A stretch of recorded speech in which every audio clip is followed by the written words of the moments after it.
nó tới nó chửi nó nề ra lựa cái hạt dễ cho mẹ nha nó à nó nhớ bơ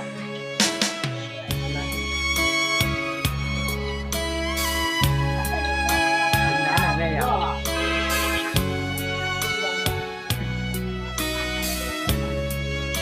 ăn đi đây chào cái chuyện à tôi tháo về Rồi bây giờ chạy một chút xã tháo từ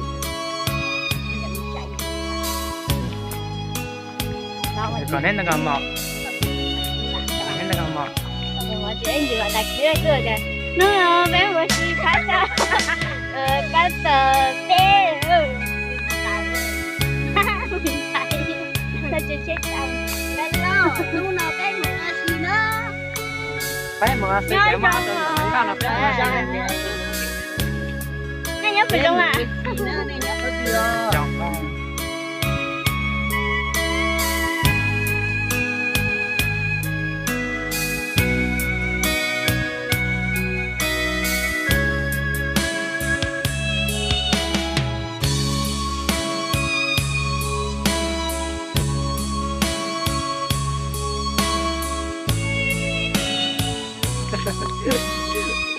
chẳng phải không cười gì đâu nữa mày xuống sờ mày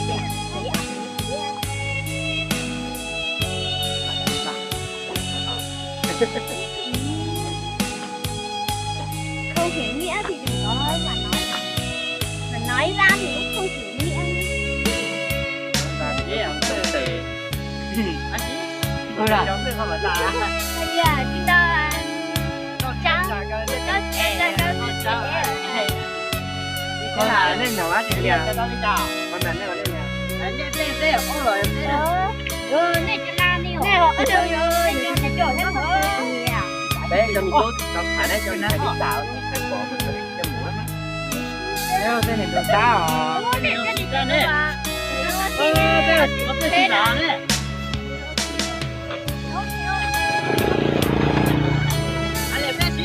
bé hóa thì họ sẽ lên liền à giờ thấy chưa nó này đang搞好了整练了bé phải sai người thế thì có tạo ra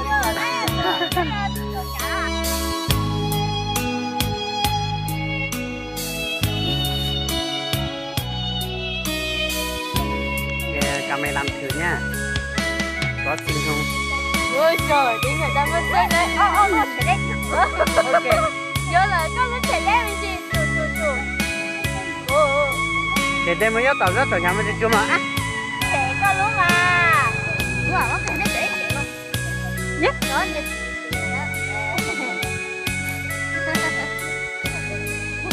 tao tao là à như thế nào còn mình không có thế là còn mình không có mà còn mình không có xí thế một cái chi mà lại chấp lại nữa đó là ai tí chỗ đó thì nhớ đi kìa nhớ nữa ô luôn nhớ đi ô sáng nhá tôi sẽ tôi ô theo tôi đi tới rồi nhớ hai nhớ đi rồi này chuẩn chuẩn hẳn này đấy thì lúc này đi tới rồi luôn đi tới rồi luôn đi đó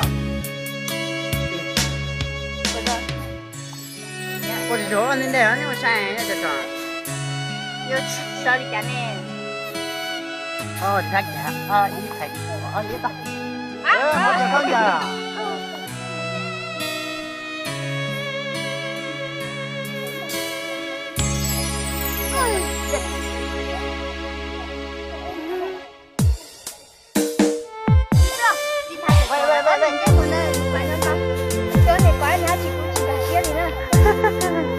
xin gà chia được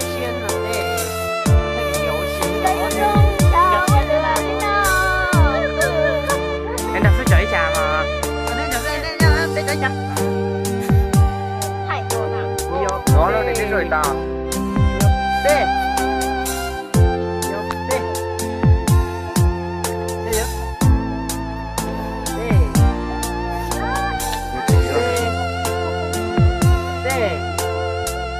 cho nên là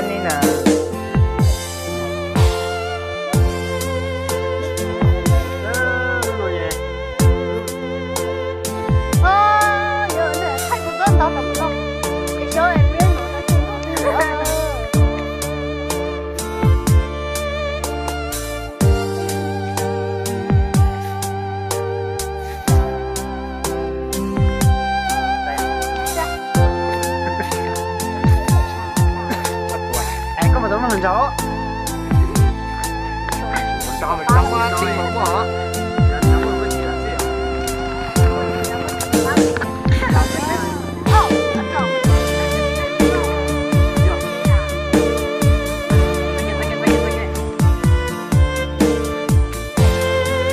nè bé mình sợ thì là cho tí hẹn nữa cả ê nhìn này tôi là cái gì hả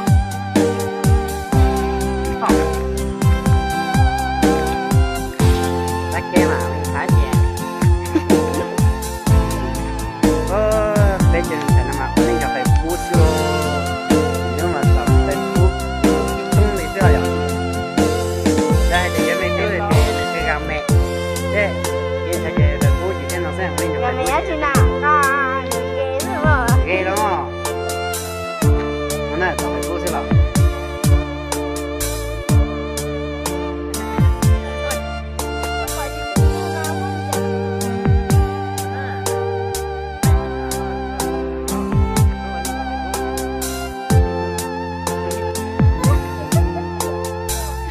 大家小米做这样搞就行了。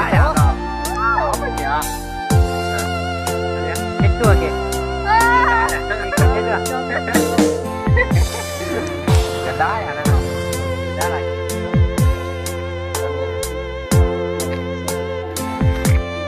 Sao nuôi là nó. Nó chỉ có này nó phải bu dạ. ra thì thả thì nó còn thăm Giờ là you can check out cái thì chỉ mới thì luôn luôn đấy. lúc đó là đi chơi trái rồi lúc không có Rồi, ôi, con sao nhau. Đây chỉ là cái gì? Cái này bên kia thì đợi liều bé mù sao nè nè nè cho đi cho bé mù ăn cắp á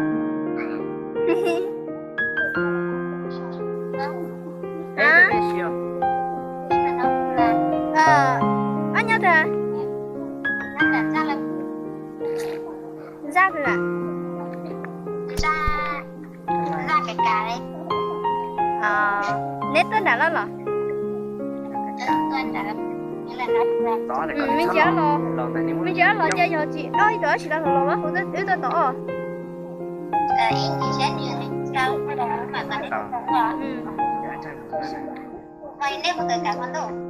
cả mà yêu sao cả chơi một cầu là cái phụ của siêu siêu à thế nào chứ mai ở tôi sao mai niềm mà mà tao này nó không phát nữa giờ này nó cao thì tiền nè cháu lên nhưng mà nè thì chúa nó chơi này hay là giờ nó mà rồi nè nó cao về nó cao thì mà chỉ tập ở cái tết này có tầm nó này tầm mà rồi là thế còn tham mà thì rất tâm hóa tất nhiên còn còn có mà khi dùng đúng không ạ nhớ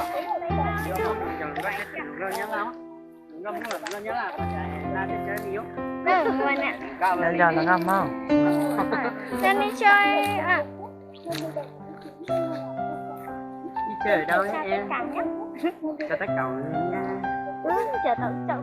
chào tất cả những người ở đây luôn nha chào nha gì còn cái xin đi chơi nha mày nói thế tao ngại lắm á hay là một họ đã bỏ đi chơi mọi người vì mà mình thôi chẳng mà mày cái gì của mình 1, 2, 3, 4, 5 nhưng mà chúng mày toàn quay phi hết còn với tao là chẳng có gì làm ô còn bây giờ to nè cho là cái gì nữa cho 7 người đó xem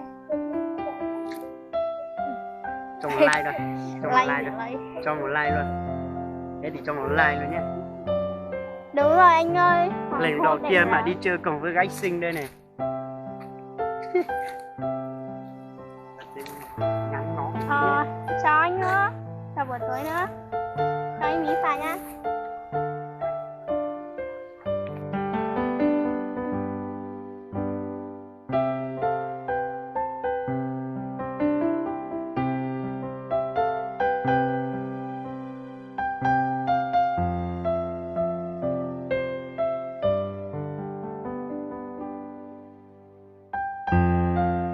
Sao vậy Sát Thành? Có cái thà này quay nữa đó.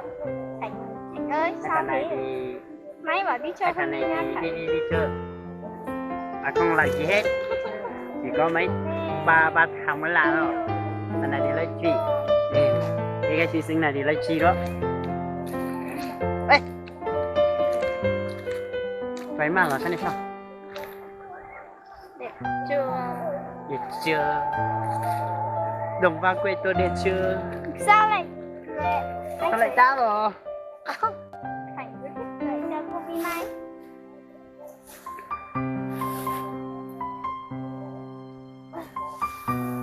Tao bảo là chưa còn.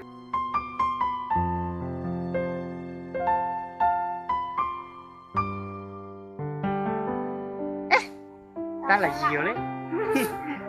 Lại với ê gái xinh. Hả? Sao lại nói gì ấy? Xinh đâu mà xinh, chào chị Xuân nha. Sao? Thả thế gì nữa? Sao tiền mình sao tiền lọt à? Cái này sao nào? Lấy xinh ra lấy chi đây nè các bạn ơi.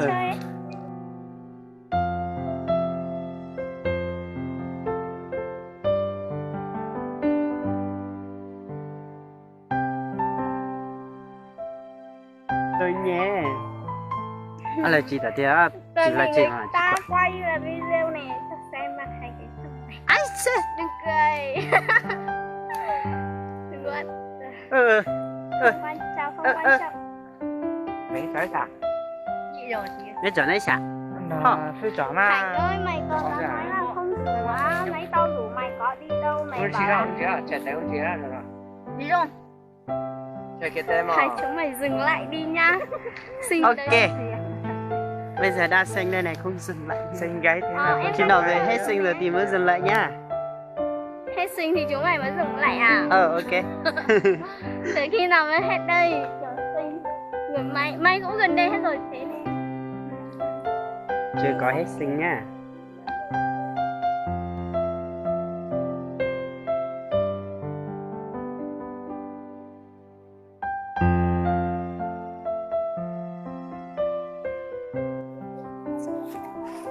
Giá gì mua nè, thay bỏ. Em gái này. Trời ơi. Đây là lần đầu tiên mà con gái xinh đi chơi mà có live stream nữa không còn nói chuyện nữa. Không phải này thế này.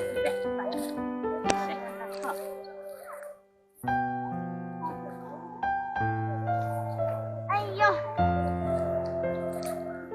Gái chơi nào quen tí nha.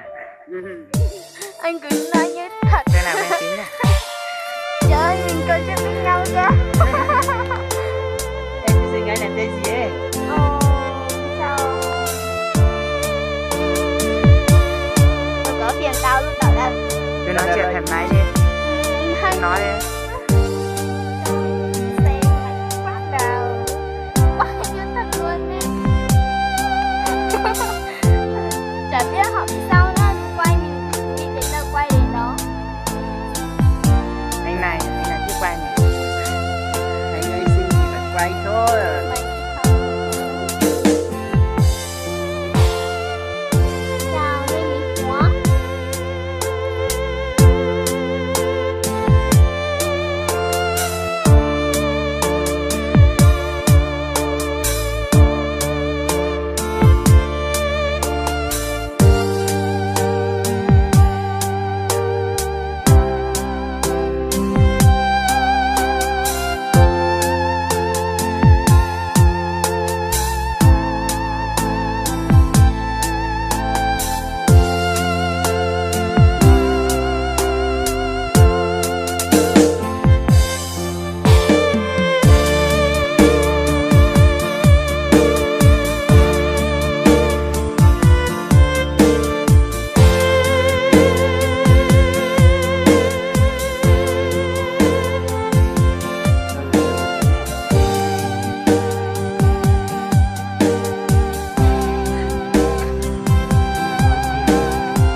thật có phải là bao nhiêu đường đó.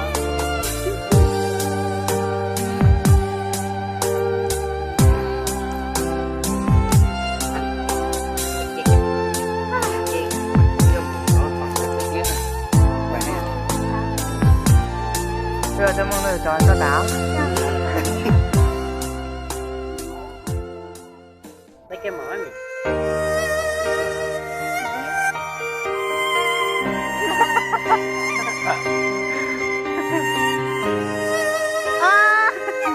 Không lấy cái mũ này. Không phải là mứt mà là này. Cái mưa này có. Này. Sang này đi. Đồ vào đi.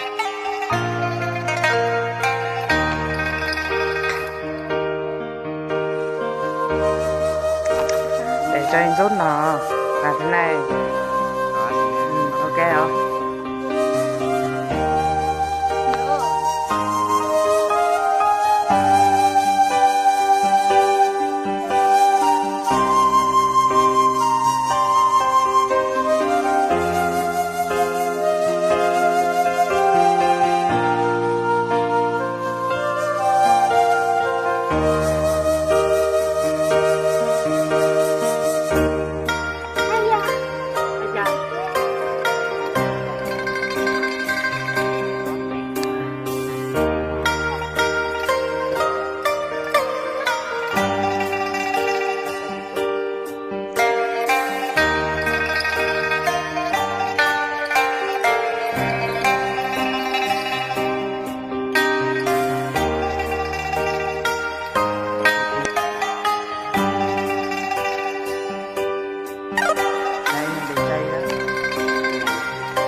Con thể bốn lên.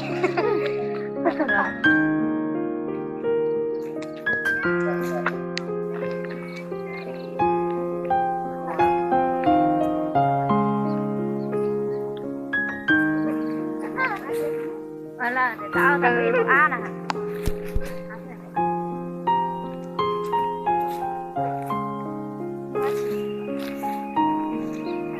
Đắt nha. Đi một chút. Nó sẽ xong hết.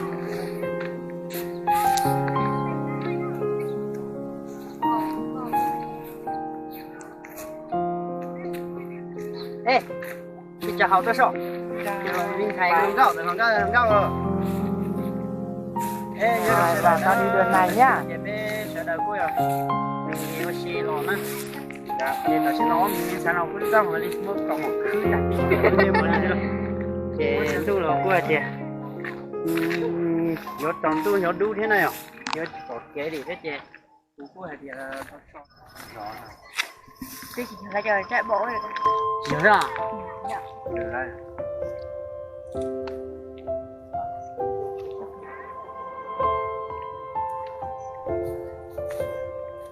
Ôi, ông ta quan tâm mình như rồi.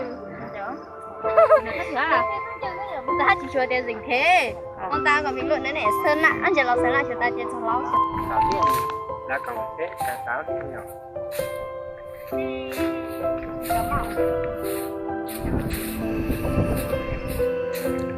Bao nhiêu thì là nó có thể được nhớ không? Nhớ.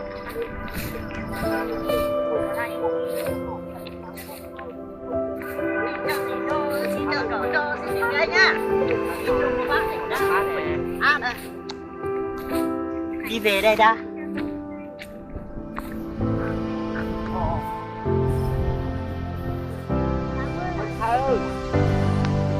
Không có tin chuẩn. Một số một sợ. Để khác hay đi à? Tao bỏ phát ra nhưng mà không phải. Sao?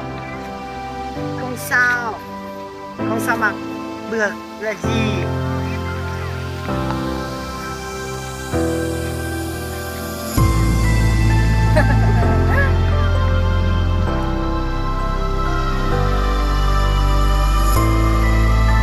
Khi nào mới hết xe đây ta? Đó này, cái đó là gì? What is it?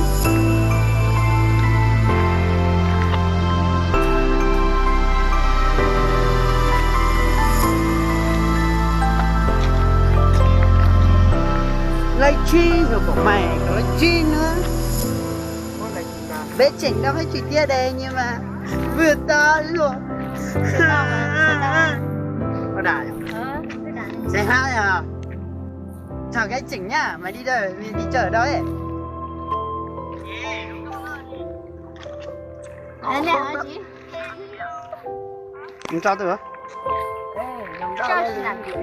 Qua tả rồi hay những cho.